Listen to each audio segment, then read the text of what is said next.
of the 9th century BCE offered an opportunity for the Assyrians to emphasize in explicit and repeated manner what happened to those who were foolhardy enough to oppose them, accounts that are described in textual documents as well. Cities are sacked and burned. Defeated enemies have their tongues cut out before they are flayed or impaled on stakes. They have their hands and feet cut off. They're beheaded in such numbers that their severed heads cloak the walls of defeated cities or are piled up in great heaps. Those who are not killed are tied up and marched off as captives, accompanied by other valuable loot. The Assyrian kings were absolute masters at employing state-sponsored terrorism in its most fundamental form. Public displays of destructive and cruel acts designed to instill capitulation in onlookers. They wielded this approach, combining bravado with real and horrific actions, both as a political tactic and as foreign policy, at a time when the visual imagery of rulers and the reading aloud of official annals comprised primary media of communication. How were such feats of conquest and the resulting acquisition of wealth possible? They were feasible because the Assyrian kings enjoyed a close relationship with the gods, particularly the god Ashur. Ashur rewarded a good king with good things, conquest, acquisition of wealth, etc. And indeed, good things did flow into Assyria. Precious materials, yes, but also precious learning. Scholars, musicians, omen readers, scribes, and other learned people were highly valued and were collected at the capital cities, along with gold, ivory, precious stones, valuable textiles, animals, chariots, weapons, and so much else. This afternoon, we'll take a close look at a few aspects of one palace built at the site of Nimrud at the beginning of the 9th century BCE, at the beginning of significant Assyrian imperial expansionism. We'll then turn to look at Nineveh, where 2 palaces were built toward the middle of the 7th century BCE, when the Assyrian Empire reached its largest extent.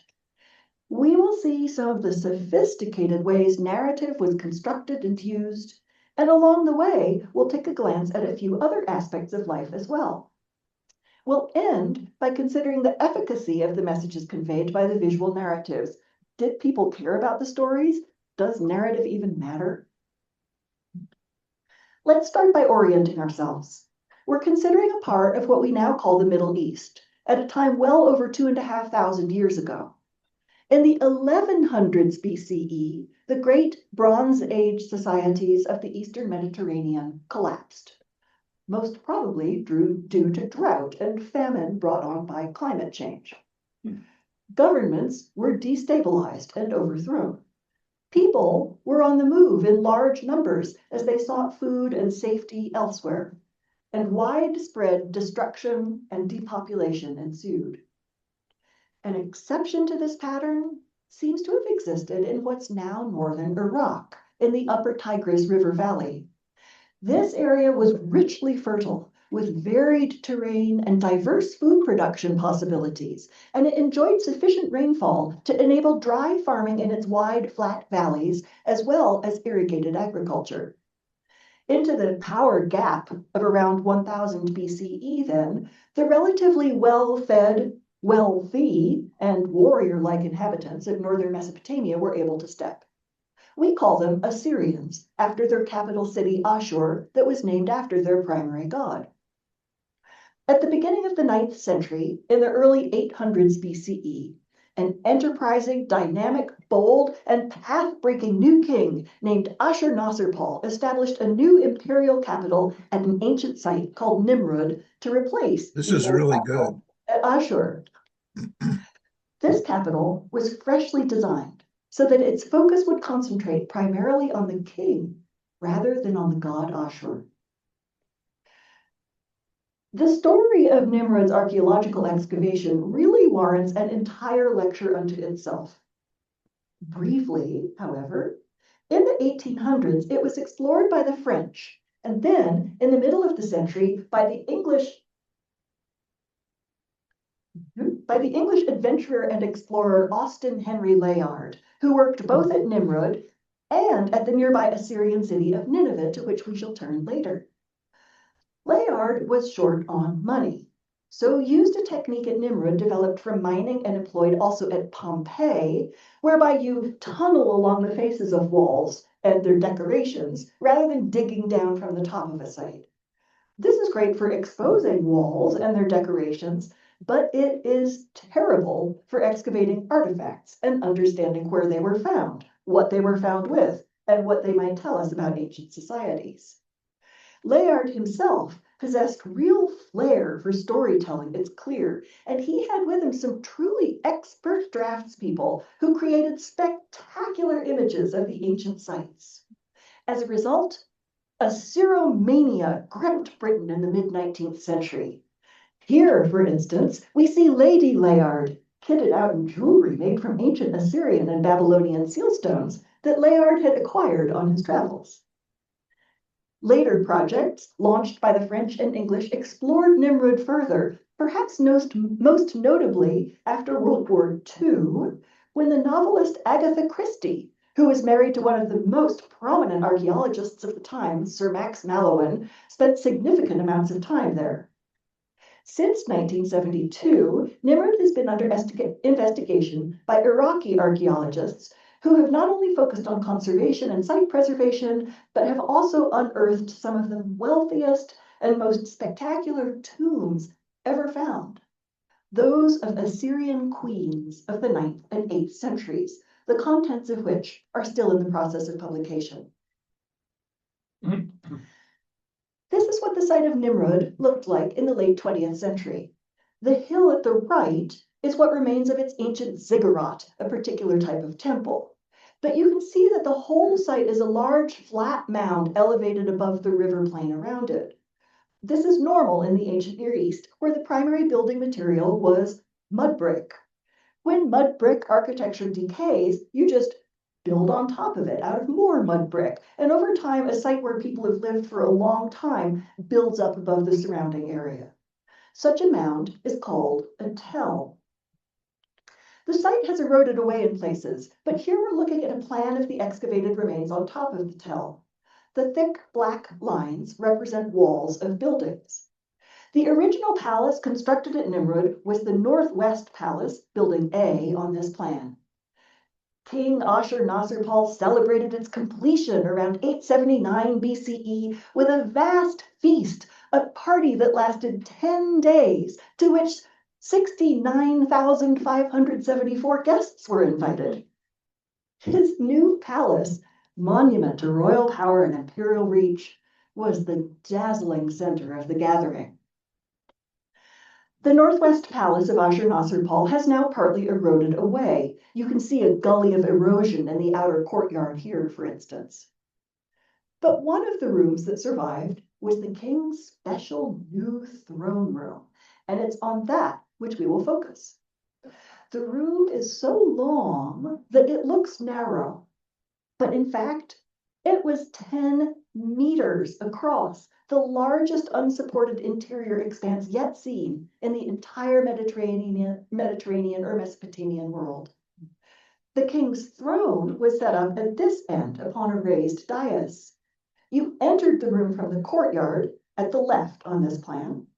This orientation turns out to be very significant in a Mesopotamian context.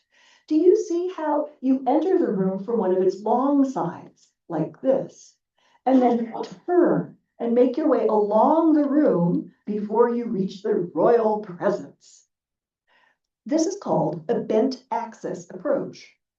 In Mesopotamia, for the previous 2,000 years, the bent axis approach was used in cult rooms. You would enter a cult space through its long side, move into the interior space, turn, and only then see the cult statue or offering table of the god.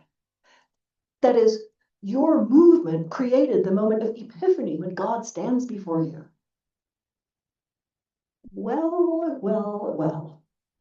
Look what Ashur-nasir-pal has done here. In this new throne room and his new palace, he's created an experience that people were used to in a religious setting, But here, he has positioned his own royal self in the spot previously reserved for the god. This is the context for the visual historical narratives we now turn to consider, narratives that present Ashurnasirpal as author and subject of the tale, narratives that provide a cohesive story even as they explode with specific detail. We are going to walk into the throne room as if we were approaching the king in antiquity. The mud brick walls of the room, like many others in the palace, were faced with alabaster that was carved with images in low relief sculpture and then brightly painted. The upper parts of the walls seem also to have been painted. In any case, you should imagine a space richly ornamented with an absolute riot of visual imagery, images that proclaimed a historical narrative about Ashurnasirpal himself and the might of Assyria. If we enter through the large door at the center of the room, the scene on the wall directly opposite us is this one. At the center is this stylized tree, usually called the sacred tree or the tree of life. Above it hovers the god Ashur in a winged disc. On either side of the tree, we see Ashurnasirpal himself, identifiable by his royal hat and his long, square-cut, beautifully tended beard. He is holding one hand up in a fist, a gesture that demonstrates he's in the presence of the divine. He's been reduplicated for us here, so we see him worshiping the tree simultaneously from both sides. Behind him, on either side, stands a divine figure, a double-winged genius or lesser deity, who holds a bucket-shaped ritual vessel and a pine cone. Scholarly opinion used to agree they were sprinkling the sacred tree with holy water, but now we think they are hand-pollinating the tree. Thus, the central scene along the long wall shows Ashurnasirpal worshiping the gods, doing the right thing as a pious and proper king, and enjoying the presence and favor of the gods and the fertility of the earth in turn. The reliefs on either side of this central panel tell a rich story of the direct results Ashurnasirpal's standing with the gods conveyed. They're divided into two long registers, as you see at the right here on display in the British Museum, with a panel running between them that proclaims the so-called standard inscription of Ashurnasirpal, repeated over and over again. This is a verbal celebration of his exploits, battles, and victories. It begins, Ashurnasirpal, king of the world, king of Assyria, attentive prince, worshipper of the great gods, ferocious predator, trampler of all enemies, conqueror of all lands, and receiver of tribute. And it continues with specific details of battle and conquest. Fascinatingly, the visual narratives tell the same story. If we enter the throne room through this door, we get the full impact of the narrative. And thanks to the bent axis approach, it's our movement that creates the narrative. We come into the room moving in the same direction as these individuals, well-dressed subordinates from the province of Syria, who are bringing tribute to the king in the form of monkeys. The standard inscription is carved right across the middle of the panel, and the figures are over life size. Do you see how immediately the fact we are moving in the same direction as these subordinate peoples equates us with them? And look how they're bending submissively, their hands raised piously as they enter the throne room of the king, bringing tribute into his divine, or at least quasi-divine, presence. They are we in movement and moment. We step into the room and glance to our right. Here are two spectacular, colossal, winged, human-headed lions, powerful guardian deities called Lamassu, who flank a space with a large wall given over to an over-life-sized image of Ashurnasirpal. He sits upon an elaborate chair with his feet upon a footstool, flanked by attendants and winged genii. But it's his gesture that's important. Look how he's raising this specially shaped cup on high. This is the high point, what we might call the crowning moment of an Assyrian coronation ceremony. Ashurnasirpal lifts the cup of kingship and thereby proclaims himself king of all Assyria. With the conviction of his righteous power confirmed in our minds, we look ahead again, turn to the left, and begin walking down the throne room towards the dais at the far end. The walls to our right present a riot of detailed imagery, all proclaiming the same message.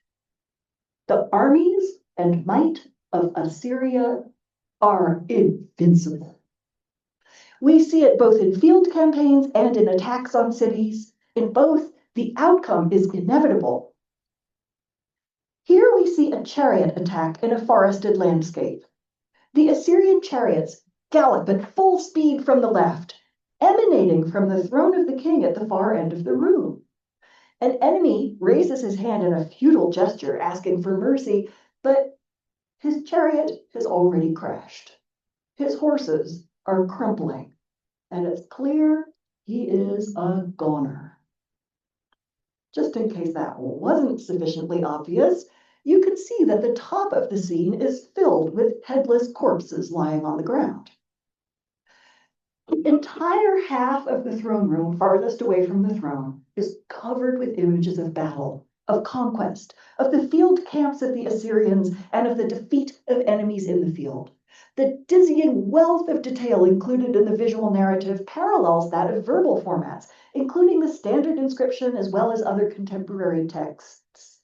Ashurnasirpal himself takes to the field with the god Ashur leading the way. Repeated portrayals of defeated enemies dazzle our senses. On the other side of the sacred tree with which we began our tour, the side closest to the throne, we see warfare brought to cityscapes. Here, the Assyrian troops attack a city on an island. The Assyrian archers are at the left, on the wooded shore of the river. The hapless people atop the city towers are unable to draw a bow or are making futile gestures asking for mercy, while their comrades attempt to swim to safety in the city. Two of the swimmers are using inflated animal skins to help them float, but the third is already impaled by an arrow, and it's clear his comrades will follow. Or here, the king himself participates in this attack, which features a tall siege engine battering ram with protection against arrows and a destructive forward force. Although in this instance some defenders are drawing bows, the foremost of them has already given up. I want to draw your attention to the fact the king is the same size as the others in this rendition.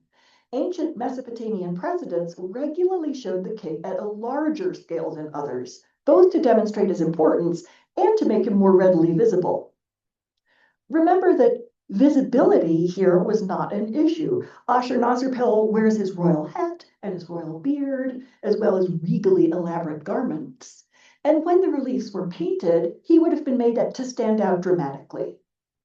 Rendering him here at the same size as others offers the visual narratives a greater sense of veracity. It offers what scholars call historicity to the narrative. And the outcome is excellent. Paired with these two images are images of the results. Look at all of this loot shown under the island city. Captives with their arms bound are ushered by Assyrian marshals. Various items in the background include ivory tusks, ingots, and numerous other valuable things. And, oh, look how our direction of movement equates us with the captives. Here on the panel that's under the battering ram scene, on the throne room wall, is Ashurnasirpal, this time larger than anyone else around him, and made all the more obvious for us by the splendid parasol over his head, symbol of kingship. And look, here is a conquered king kissing the foot of the Assyrian, just to make his dominance clear. And see the war chariot at the left. Look at the splendid steeds of the king. The chariot was used to superb effect by the Assyrians, functioning like an armored and weaponized Ferrari. Its inclusion here is a statement of military might to support the other scenes of conquest. Finally, as we approach the very end of the room, lined up with the throne dais itself, we see the power of the king rendered in a different way. Here he is a great lion hunter, killing lions from his chariot as it races at full tilt. Lion killing had been associated with excellent kingship in Mesopotamia for over 2,000 years, and Ashurnasirpal here ties himself into that very ancient tradition. Note the snarling ferocity of the predator attacking the chariot, while this one is so riddled with arrows it looks like a pincushion under the galloping hooves of the horses. Here is the same idea, this time with a king killing bulls. Again, the association of lions and bulls and kings, of kingly dominion over powerful, virile, dangerous, wild animals is a very, very old one in Mesopotamia. The calm after the storm is shown in the registers below. Here I'm showing you the lion hunt again, and the panel located below it, where the king raises his special cup over the lion lying at his feet. This directly parallels the conquered king we saw before, shown lying at Ashurnasirpal's feet in the panel just to the right of this one. Ashurnasirpal is a king who conquers man and beast, more powerful than any other. And finally, we reach the end of the throne room and look at its back wall. Here we see again the large image of the sacred tree that we saw before. You'll remember the tree itself at the center with the god Ashur overhead, Ashurnasirpal on either side, and the double-winged deities who tend to the sacred tree framing the scene. This time, though, I want to draw your attention to two aspects that will now leap out to you as a contrast to the rest of the room. This is a very balanced and static image. Rather than rendering turbulent action in time, it shows something stable and permanent via its symmetrical order. Moreover, Ashurnasirpal, who's responsible for this stable world order, is shown at the same size as the gods, who indeed seem to be sprinkling or fertilizing him at least as much as the tree. He is operating in the divine plane. Now, get this.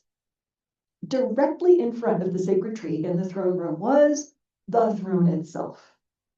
That is, when Ashurnasirpal sat enthroned in this enormous and elaborately decorated space, he would be seated directly in front of the sacred tree, so that the gods and the large renditions of his own self would be aligned above and on either side of him. He would be the one with the blessedly fertile sacred tree. It would be Ashurnasirpal himself, whom the gods are tending. Do you see how this reduplicates the standard inscription exactly as read from the throne room outward, from the throne outwards? With the king sitting upon his throne, we see Ashurnasirpal, king of the world, king of Assyria, attentive prince, worshipper of the great gods, ferocious predator, trampler of all enemies, conqueror of all lands, and receiver of tribute. Wow.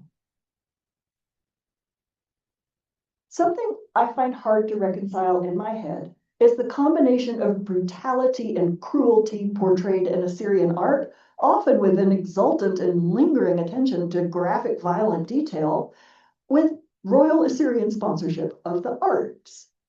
I mentioned already that they collected such learned experts as musicians, artists, readers of omens, and other scholars, rather than putting them to death. Nimrod has produced some remarkable instances of their work, even beyond the extraordinary sculptures we've been examining. One of the best known examples of this is the collection of ivory furniture inlays and fragments known creatively as the Nimrod ivories. Ivory is very tricky to excavate. As soon as you remove it from the ground, it begins to dry out and the laminations of ivory begin to spall. These ones were famously and ingeniously conserved in the field using Agatha Christie's face cream. I'll show you just a few of them here today. Analysis suggests the Nimrod ivories include African and Asian elephant tusks, and they were made in a lot of different styles. Some of them look very Egyptian. Some of them look very Phoenician. Some of them are made in a straight-up Assyrian style. There is evidence to suggest that at least some of them were made here at Nimrud, not just brought from elsewhere. That is to say, the people in Nimrud benefited from exceptional sponsorship of the arts that enabled multiple workshops producing beautiful luxury items in multiple styles for the use and delectation of the elite. Ferocious predator and conqueror of all lands, yes, but also storyteller and sponsor of the arts. This complex set of kingly traditions continued in Assyria for centuries. I want to end today by looking together at the last of the Assyrian palaces. Here's Nimrud, but here is Nineveh, where King Ashurbanipal built a new palace and modified an older one between 660 and 640 BCE, over 200 years after Ashurnasirpal built his palace at Nimrud. Ashurbanipal ruled over Assyria when it was at its greatest extent, an area so large that it's been called by scholars the First World Empire. It stretched from the Mediterranean to the Persian Gulf, from Egypt to central Anatolia. Part of the strategy the Assyrians employed to control the empire was the continuing use of force and violence to cow the conquered peoples into submission. In his new palace at Nineveh, Ashurbanipal drew on and elaborated on the narratives developed by Ashurnasirpal at Nimrud. Have a look at this. Here you see at the top the now familiar lion hunt scene from Nimrud, and an equivalent scene from Nineveh at the bottom. The one from Nineveh is a little harder to see as the relief is lower and this slab has some weather damage, but do you see that we have the king in his chariot, with a dead lion underfoot and another attacking from behind? Look at how Ashurbanipal's hat is even more elaborate than the earlier version, and his jewelry also. Look at the musculature on everyone's arms. See how Ashurbanipal has additional attendants in his chariot and additional spokes on his wheels. And look at the pileup of dead lions in his wake. We'll return to his lion-killing exploits in a moment. Notably, Ashurbanipal explored the tremendous possibilities inherent in a kind of visual narrative we call continuous narrative.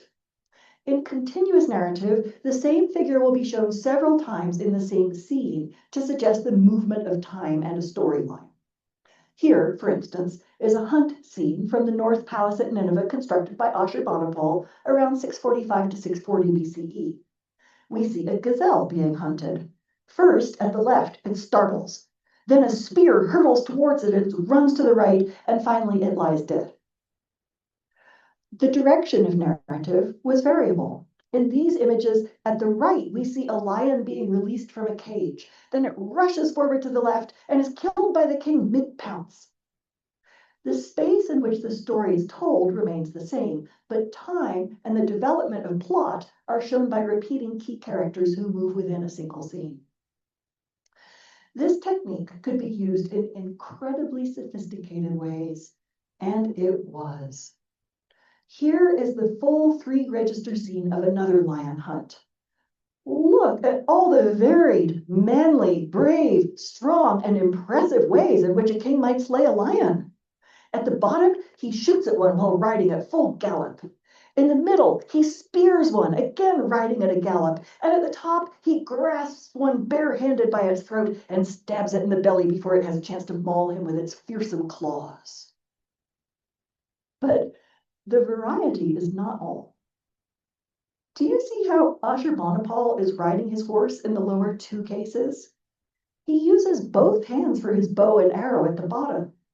His reins are held steady by the weighted tassel at his horse's chest, but he's guiding his well-trained and exceptionally brave steed with his seat and legs. This is particularly impressive since stirrups had not yet been invented. Moreover, Ashurbanipal is doing something extraordinary. When the Assyrians first began using horses as cavalry, they went in pairs so that a warrior could focus on killing, while a second person on a second horse guided his mount. This paralleled a chariot driven by a charioteer, leaving the warrior to fight.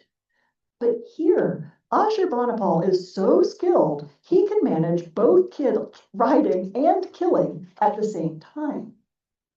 The same is true in this image. Presumably his left hand holds the reins and or the lead rope for the second splendid steed, leaping up in the air and kicking back at the lion that attacks it from behind.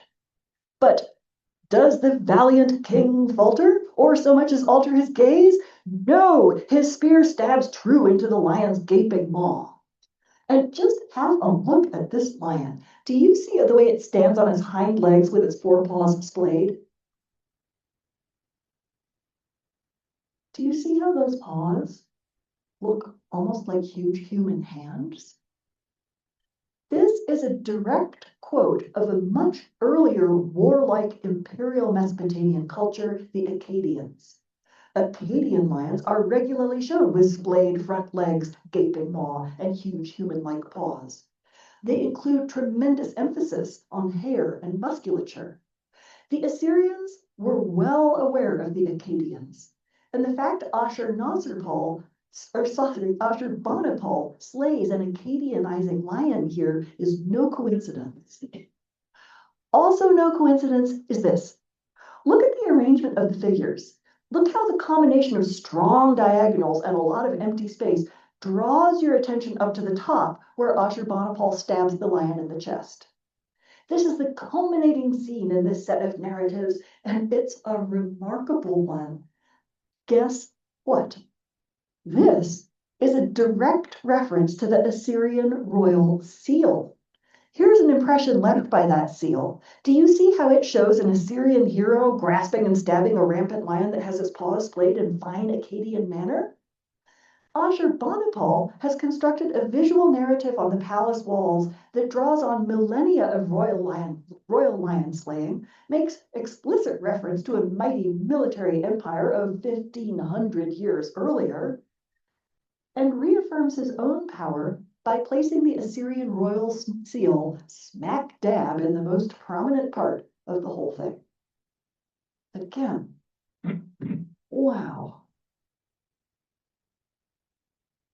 I want to show you one last set of images, a high point of historical narrative and of continuous narrative from Ashurbanipal's southwest palace at Nineveh, built around 660 to 650 BCE.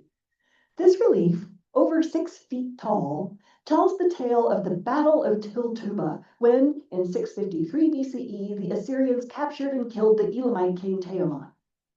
We'll be looking at some gruesome scenes here, as you can see here in the welter of violence, death, and dismemberment. These are scenes that were certainly designed to fill onlookers with fear. Scenes that developed and exploited overt images of brutality and destruction as part of an imperial policy of terror. This story moves in a complicated manner, starting in the middle of the top and then moving to the right. From there, it moves down and to the left. It continues to the left for a long way before curving back up to the top of the very left of the scene. Ashurbanipal is not physically present in the imagery, but his presence is made clear by the addition of textual captions. The textual narrative here does not run parallel to the visual as at Nimrud, but rather is embedded into the relief. It inserts the voice of the king into the story. Ashurbanipal remains instigator, overseer, and author of this victory.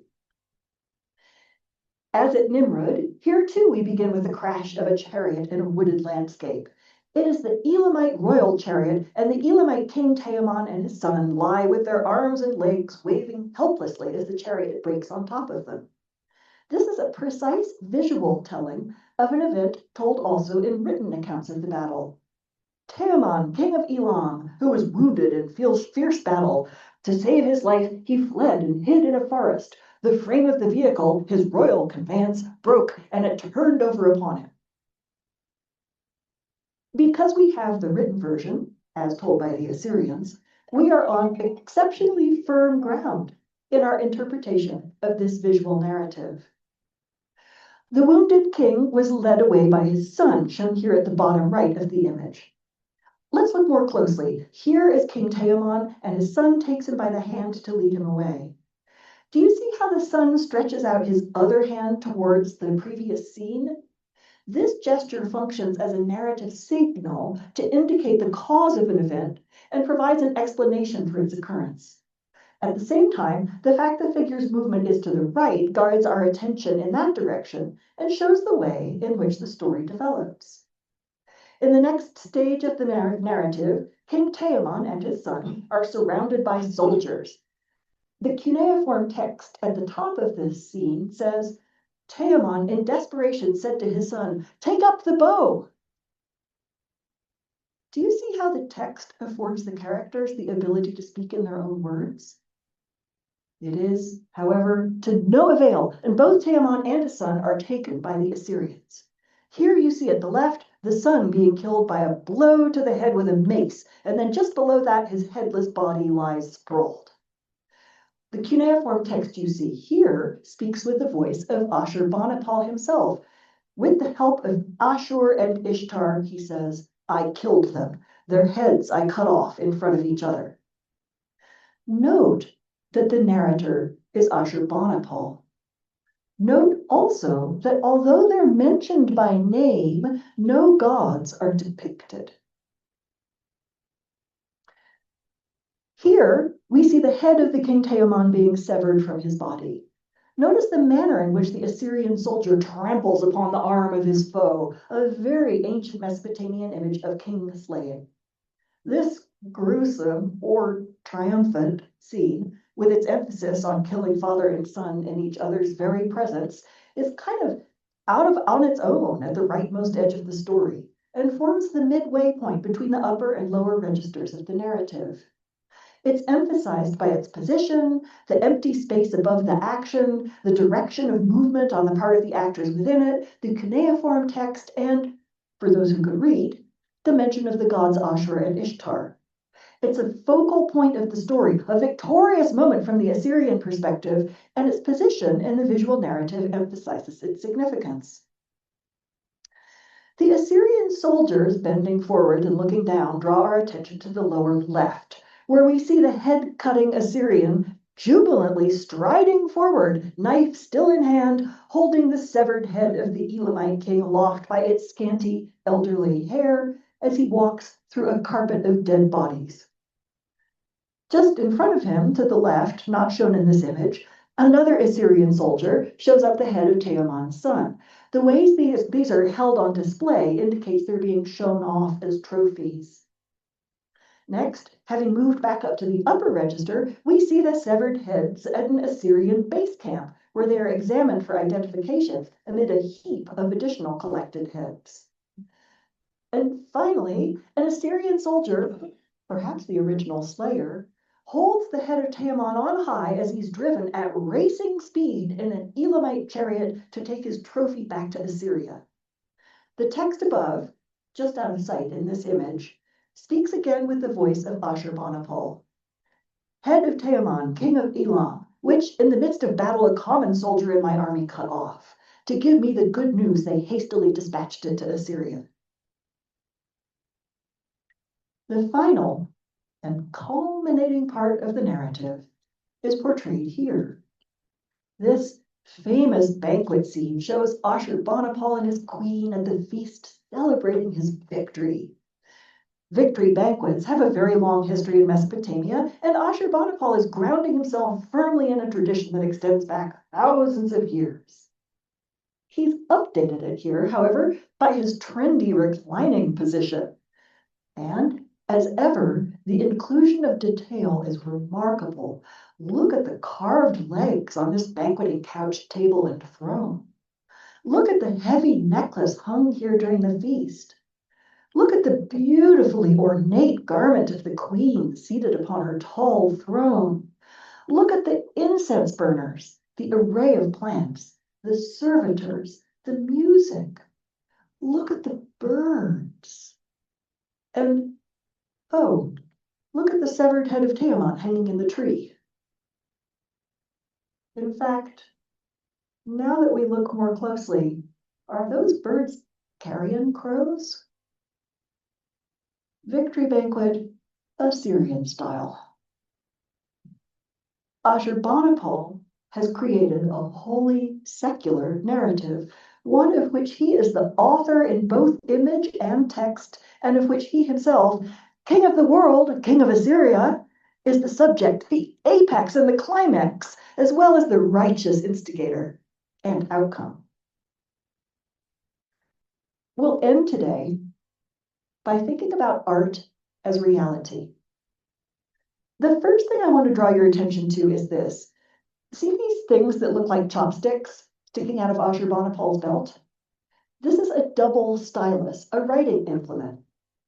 Ashurbanipal could read and write, an exceptionally uncommon trait in a king, and one of which he was tremendously proud. Most of the images I have shown you include the stylus stuck into his belt, because who wouldn't want to jot down a few notes while stabbing beasts or killing kings? Clearly, this visual reference to his scholarly reality was enormously important to the king. And that is not all. Ashurbanipal also assembled an enormous library. Roughly 30,000 documents have been excavated, written on clay tablets. The tablets functioned not simply as an archive of daily transactions, but as a reference library. They include copies of documents from archives around the empire, original documents taken from other archives, translations, literary texts, legal documents, lists of various things like gods or geographical terms and places, medical texts, astronomical tables, descriptions of rituals, reference works for how to read the liver of a sheep when taking an omen, and much more. Only a fraction of them has yet been studied, but the experts are working diligently and exciting new discoveries are published regularly. The library is important in the context of our investigation today, in part because it corroborates the interest in scholarship and learning that Ashurbanipal claims in his portrayal of himself with stylus. It shows a connection between art and reality. But it's also important because its tablets were found scattered all about the site of Nineveh. Some of this is probably due to its problematic excavation by the likes of Layard, but some of it is certainly because the library was itself the focus of concentrated destruction in antiquity. Nineveh was sacked by the Babylonians and Medes in 612 BCE, and their destruction of the site and its artwork was targeted and specific. They sought to annihilate the king and his exploits. Ashurbanipal's royal library was the focus of its ire, its tablets crushed and scattered. So too were images of the king and other parts of the palaces particularly associated with royal power.